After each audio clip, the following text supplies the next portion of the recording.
up, I didn't have too many games to play, but for some reason, I owned Hot Wheels Turbo Racing, and it turned out to be one of my favorite racing games. It wasn't a sim or overly complex, but it offered fun tracks and easy controls. So with the release of Milestone's Hot Wheels Unleashed, I was ready to have the nostalgia pour over me. Sadly, what was waiting for me on the other side of the finish line was a strange experience that didn't seem to know what it wanted to be.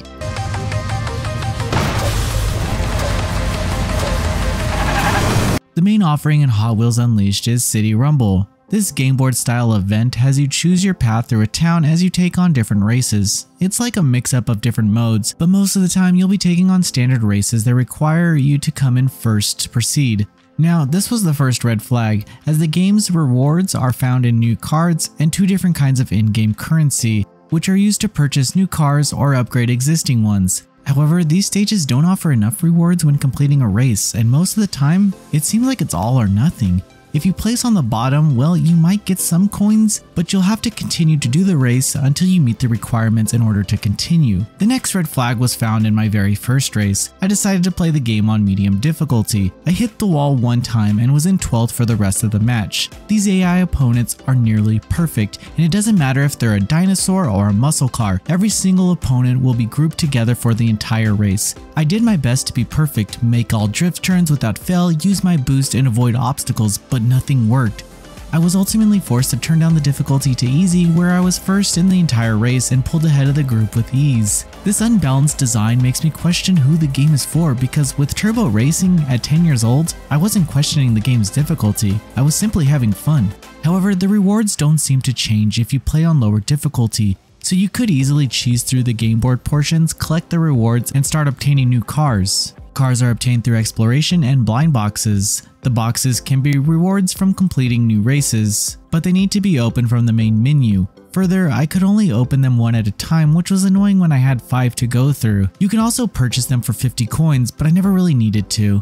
Now that I was all out of red flags, I simply wanted to walk away after I discovered that it's possible to receive duplicate cars and they each have a rarity. It's not like you can pay more to receive a guaranteed new vehicle either. It's an annoying feature that could have easily improved if the developers converted duplicate cars into gears to upgrade your existing cars, and these gears don't come easy. As you complete the City Rumble mode, you'll have enough unlocked to entertain the idea that you might have some of the better cars available to compete in multiplayer races. However, from my experience online, all the other racers were just as bad as me, so I actually had the most fun here. I'd say this is an excellent game if you're just enjoying it for online play, because the arcade systems makes it an easy game to pick up and understand. There are only 3 buttons: accelerate, drift/brake, and boost. Boosts are gained while drifting and slowly raise while racing.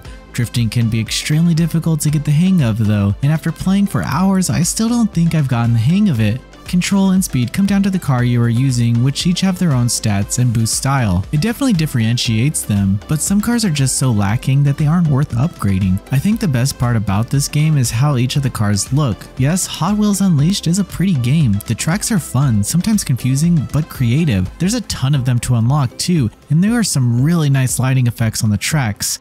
However, I wouldn't say I liked how they made you pay for tracks in multiplayer. If I wanted to play with a friend, I was forced to spend coins on tracks, but those coins took a lot of time to obtain, so I didn't want to pay them. There's an added track editor, which is probably the best part of this experience, so you can just hang out and create some crazy tracks to race on with your friends. The developers have made this mode as accessible as possible, and I didn't have trouble navigating the construction of the tracks. Sadly, although Turbo Racing had a great soundtrack, Unleashed doesn't have anything close to what you'd consider a soundtrack, opting for generic drum and bass loops for every race. Sometimes the same song would play again and again. Hot Wheels Unleashed is really nice to look at and sometimes fun to play, but I'm not sure who it's for. The in-game currency model is unnecessarily convoluted and annoying most of the time. The difficulty is unbalanced to the point where I was forced to play on easy and swallow my gamer pride. The online multiplayer is where the most enjoyment is, but expect to invest hours trying to pull a car that can compete with some of the other rare racers. If Unleashed were a contender in a race, it would probably place 12th, like I did many times. Noisy Pixel is giving Hot Wheels Unleashed a 6 out of 10. Thanks for watching. Please read the full review at noisypixel.net. Noisy Pixel is run by a group of gamers who work hard to deliver news, reviews, previews, and more. Please subscribe to keep up with all our feature content.